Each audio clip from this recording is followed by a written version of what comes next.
Anish, I see that you're still thinking about the position. You also spent lots of time analyzing with Wesley after the game. So now, what is the conclusion? What happened? Usually the more boring the game, the more exciting the analysis after, from my personal experience. But it was not so much happening, to be honest. Like, he was very well prepared and he got a very, very solid end game. And he didn't play it in the maybe the most forcing way, so I knew that he could force a draw at some point with a very accurate sequence. But what he did, I realized over the board, is also not really much for me. I was hoping that this would be slightly better, a bishop pair, some sort of grip, but at some point I realized it's very hard to make something of it, and also it looks like I'm slightly better, and I was thinking, okay, finally I'm gonna get maybe to push, but then it got forcing because he was bringing the knight across to d6, so I tried to stop it, and as I tried to stop it, somehow I allowed this repetition of moves. At one point, it's the g3, I think maybe I can play bishop b6 first. Then I stopped that, and I thought he'll go knight b8, but then I realized maybe it's okay to allow knight d7. But to be honest, the position, like, even if I get what I want to get, is still very, very solid. So, yeah, they were like, today, I think he was very solid. Yeah. So there was a very solid game, yes, indeed. But were you paying attention to what was happening in the plane venue? And did you see the game of also Nodderbeck, for example? I was wondering, you're going to ask, because, you know, there are these videos where you're following a magic show, but suddenly there is a big bear going behind you, you know? So when you were asking me, I thought maybe like in the playing hall there was like a big bear walking around. Not yet. No, probably not. But the games I saw, yeah, the games I saw, especially Nodderbeck's, was a lot of fun. Nodderbeck's game was exciting. Some other games, Prague's game was also fascinating. And yeah, so far it's a good tendency that all the exciting games are happening on other boards. I like that. I think so. So what normally happens after?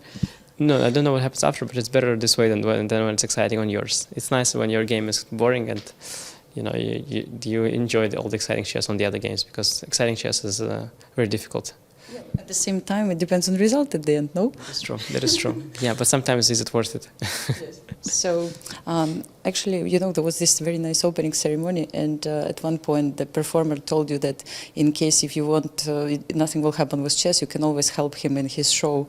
By the way, if you were not a chess player, would you consider something like this, or what else you would consider as your profession? Yeah, I think, first of all, 2 draws here is not yet a reason to quit chess. I think we will try a little more in the coming rounds. As for my other multiple talents, well, I can tell you what I'm not into. I'm not into fashion design so much. Other than that, yeah, I don't know. I mean, I spent so much time with chess in my childhood. I like many things now, but they are not my profession, and I just enjoy them as a observer. So I like, I don't know, movies and various forms of comedy, like yeah, various forms of entertainment. I follow sometimes some general news and, you know, what people do in the world. It sounds all very interesting, but whether I would want to, whether I'm capable of doing it myself on a high level, I'm not sure. Not stand-up shows? No. I did once in my school, actually. I did one show. You have this, you know, evenings where you're supposed to do some nonsense. So I thought, okay. It was good though. It was good. My classmates liked it. But yeah, actually, it's not as exciting. You know, I heard about stand-up comedy. Their job doesn't sound so exciting to me, because they need like a year to come up with 1 hour of material, and they repeat the same jokes over and over in different clubs, and they look for reactions and adjust stuff. But basically, I would feel really weird telling the same jokes many times. What about same openings that you play every time? Yeah, but doesn't sound similar. I mean, if let's say it's okay if the joke starts, you saw like, I don't know, the Canadian, you know, American and a Japanese walk into a bar, the same opening is fine. But if every time the punchline is the same as well, that's where the problem is. Well, fantastic answer. Thank you so much, Anish. All the best of luck.